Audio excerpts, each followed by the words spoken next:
Hey guys, welcome to my channel and welcome back if you already subscribed. I really hope you like this, and if you do, don't forget to leave a like and subscribe. And with that, let's get on to the video.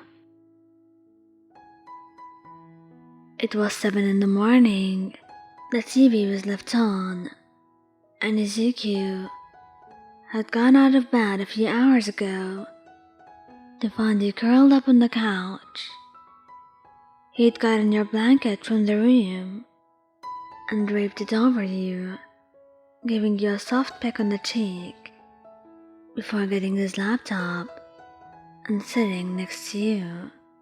There was just something about working while looking at you sleep peacefully next to him, and he wouldn't trade it for the world. Once it was almost 7 and he knew you'd be waking up soon, he got up to prepare breakfast, humming a lovely tune as he worked around the kitchen. "Izu?" You mumbled sleepily from the couch, looking towards him, your eyes half closed and heavy. "Morning, love," he beamed at you from the kitchen, turning on the kettle to make tea.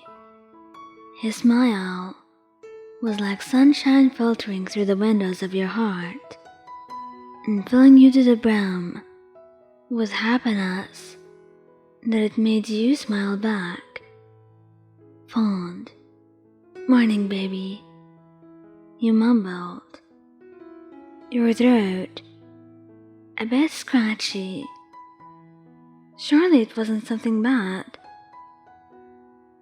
You just needed tea. You ate your breakfast, watching a random TV show.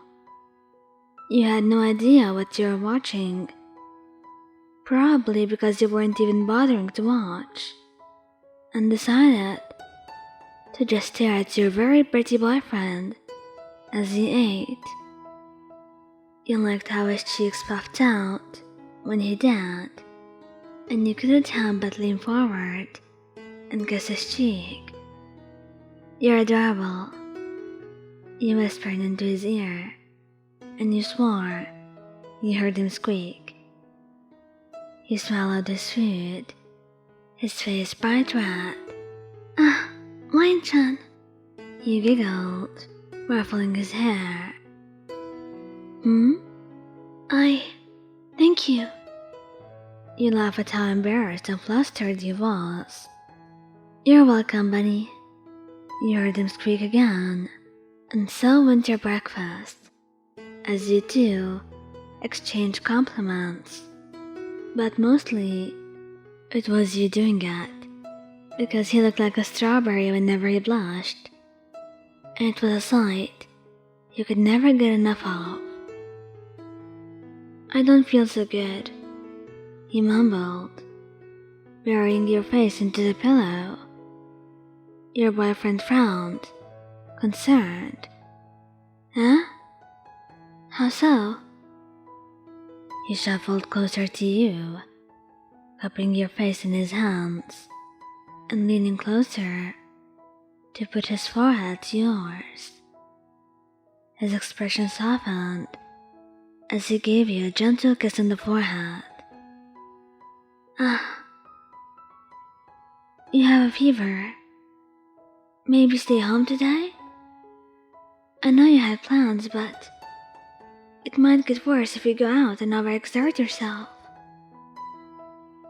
You nodded, frowning a bit. "Oh, I'll have to call my friends then. Tell them I'm not coming and all," he mumbled, disappointed, and he sighed a bit. "You should go though, Izu." "Huh?" He turned, surprised. You wanted him to go without you. You really didn't think he'd do it, right? "You should go. I'll take care of myself." He shook his head, pouting.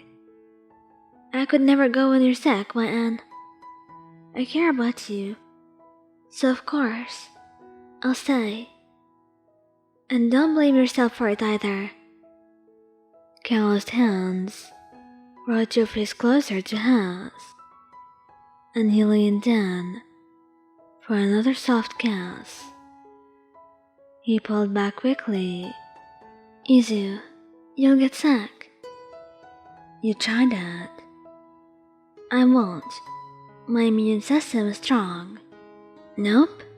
No kisses for now. You could see him frown.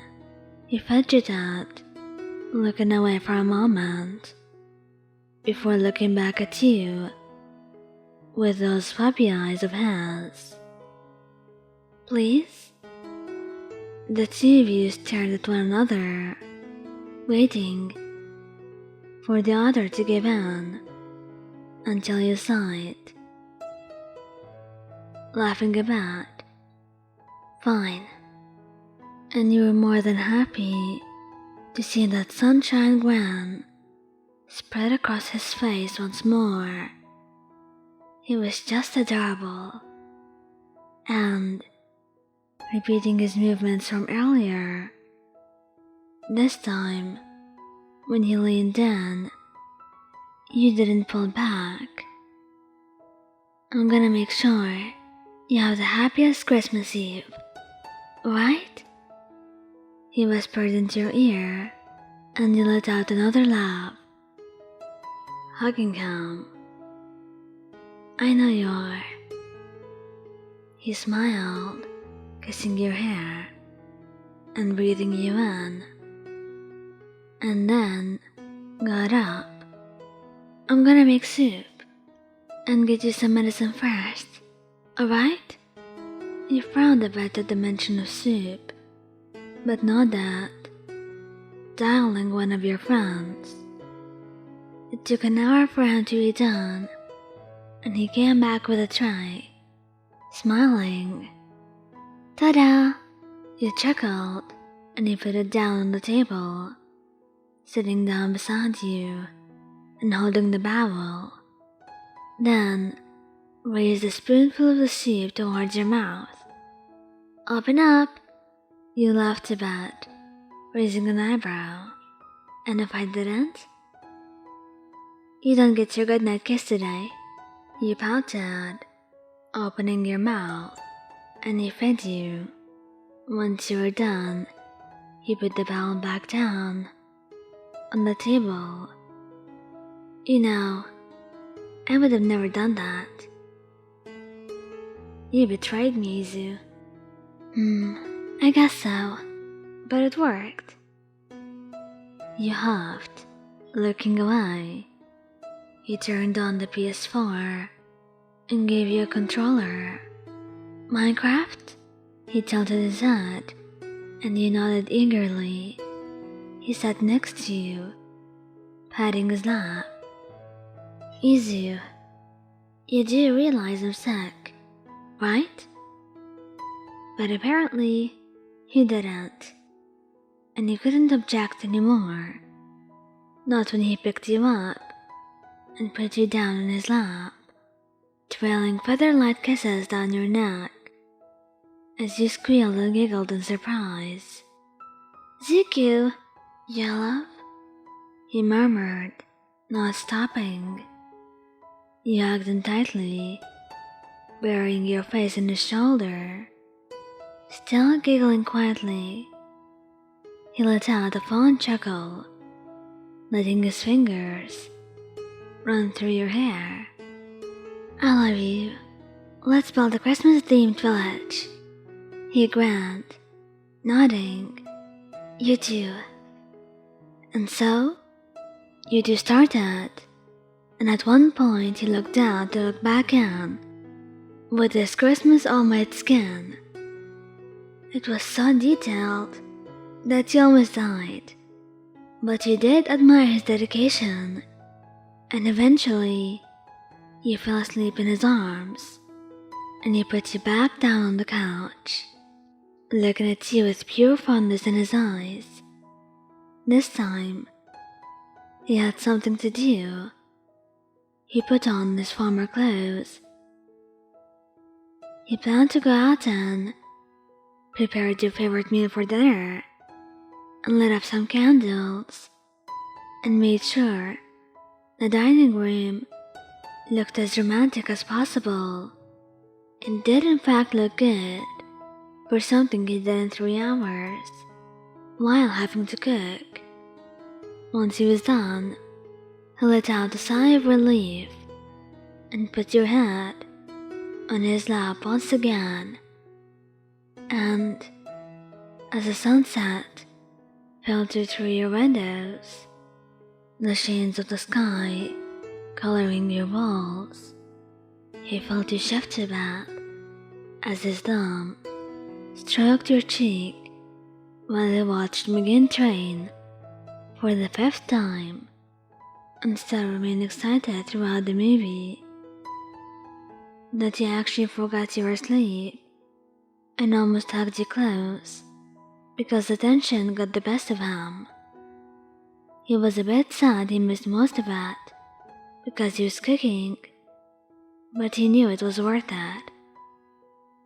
Your eyes opened and he looked at you through thick eyelashes, a gentle smile on his face. Izuku, why are you dressed up like that? He mumbled, sitting up. It's a surprise. Are you hungry? He hesitated a bit, then nodded, and he grinned, the excitement rushing through him. Alright, close your eyes. Huh? Okay then. You closed your eyes, letting him guide you to the dining room. Okay, you can open them up now. You opened your eyes and looked around. Your favorite meal laid on the table neatly, the lights of the room turned off, and the candles were lit up instead. And now, Izuku turned on the music. Do you like it? He huffed fondly, kissing his cheek. Of course I do. He beamed, and you swore. You thought the lights turned on again. You should eat before it gets cold. Okay. Were you cooking the whole time, baby? You asked softly, and he nodded, blushing. Don't worry though, I just wanted you to be happy this Christmas. I know you had plans, and you must have been disappointed. So, he trailed off, fidgeting. He was too good, and you knew that, but you were so happy that he was yours. And you had to know it too. Izuku, I'm spending my time with you. Sure, I wanted to go out with others, but as long as we're together, then I'm more than happy. He blushed brighter, smiling. I'm glad.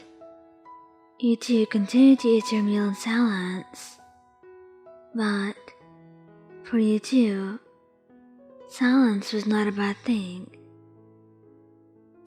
Silence could mean exchanging looks of fondness and happiness that words could never convey. And when you two got up and your bodies intertwined in a dance, it might have been your best Christmas Eve yet. Thank you guys for listening. Don't forget to like, subscribe, and comment. I hope you enjoyed listening to this as much as I did making it. Anyway, goodbye.